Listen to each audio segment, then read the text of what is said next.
Bonjour à tous, c'est Edjohan et aujourd'hui on se retrouve pour parler de la première étape du Tour de France qui a eu lieu hier. Donc c'était une étape un peu déjà différente. Déjà je la trouvais quand même assez courte parce qu'elle a mis que 3 heures. En général les étapes sont entre 6 et 7 heures. Et il y a eu énormément de chutes. Alors ça m'a un peu étonné parce qu'en général les chutes il y en a mais quand il pleut je pense que ça fait longtemps que je n'en ai pas vu autant parce que souvent les chutes c'est quand il y a on va dire souvent dans les descentes et qu'il pleut il y a des grands cols. En général sur du plat, ça va à peu près parce que là, il y en a eu à tous les niveaux. Donc ça m'a quand même étonné qu'il y ait autant de chutes. Parce que ça a un peu visé tout le monde.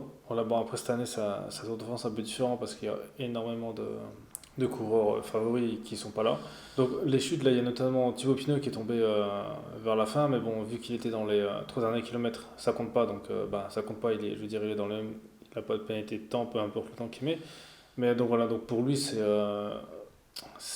bon, espérons pour lui qu'il a pas grand chose parce que des fois une chute, après ça, si c'est même juste une petite fissure d'un os ou un truc comme ça peut vite handicaper la suite du tour parce qu'en plus il était quand même bien ouvert. Donc puis je pense que pour lui, c'est ça vraiment sa seule chance de gagner le Tour de France parce que là, cette année, il y a pas vraiment de grands noms comme il y en avait les autres années, quoi. On va dire pour moi, c'est vraiment un Tour de France. S'il ne le gagne pas, il ne le gagnera jamais. C'est quoi, il n'y a pas les Froome, il n'y a pas Geraint Thomas, c'est Richie Porte, tout ça, quand il n'y a pas des noms comme ça, c'est beaucoup plus facile. Donc ensuite, le vainqueur du jour, c'est Christophe qui a gagné au sprint. Alors, moi, je pense, j'aurais voulu que ça gagne parce que voilà, ça aurait été cool qu'ils soient en jaune.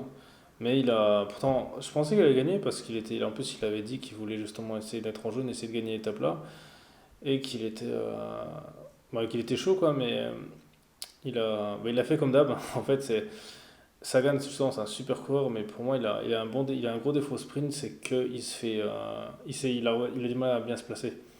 Parce que là, en fait, il perd parce qu'il s'est encore fait enfermer. J'ai souvent vu dans des sprints qu'il fait, il se fait trop enfermer, et ça, c'est un peu dommage. Même son équipe, là, Bora, pour moi, ils ont un peu fait nimp parce que ils ont lancé le sprint, bah, je veux dire, le sprint, c'est eux qui ont roulé. Ils ont roulé, mais trop tôt. Résultat, ils sont cramés et les autres ont pris leur place et lui, il était mal placé. Il a fini cinquième, mais je pense qu'il aurait pu faire beaucoup mieux. Bon, ok, ça, Christophe est peut-être plus rapide que lui à la vitesse, mais sur les autres, il est beaucoup plus rapide. À chaque fois, c'est lui qui a le maillot vert, donc il aurait pu largement faire mieux, je pense. C'est un peu dommage pour lui.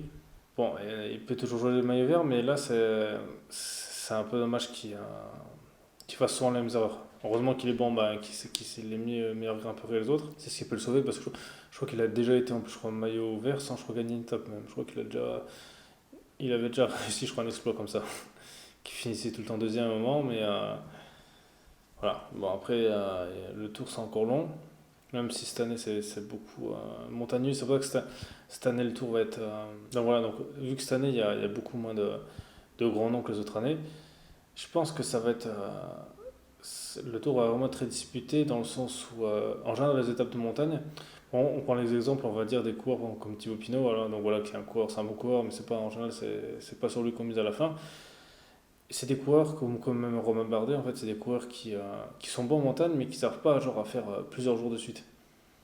Et je sais pas si là, il y a un Colombien là, qui est favori, mais je sais pas si les coureurs là, ils vont par exemple arriver à défendre tous les jours leur maillot.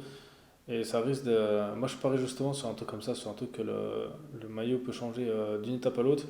Parce qu'en général, les coureurs justement qui sont bons, mais qui sont, on va dire, c'est pas des top coureurs.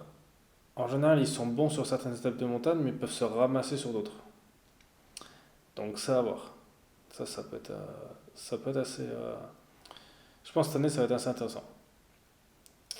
Quand même du côté du sprint, hein, là, ça va être aussi facile. Hein, je veux dire, ça gagne, il aura que, je pense, Christophe à affronter. Les autres, c'est pas des coureurs qui ont la même expérience.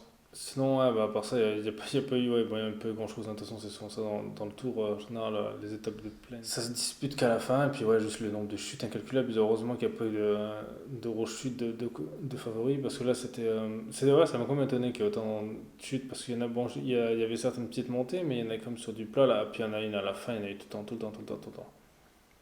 Puis bon, à mon avis, les courses, ça doit. Ça doit un peu ça doit... En fait, ça doit pas être évident mentalement de commencer une étape avec que des chutes. Bon, après c'est comme ça, donc voilà, on verra demain l'étape demain comment ça s'annonce. Est-ce qu'il y aura un nouveau gagnant ou le maillot jaune, ouais. Est-ce que le maillot jaune sera toujours le même? Donc voilà, on verra ça demain. Donc voilà, c'était Edge One et on se retrouve demain pour l'étape numéro 2.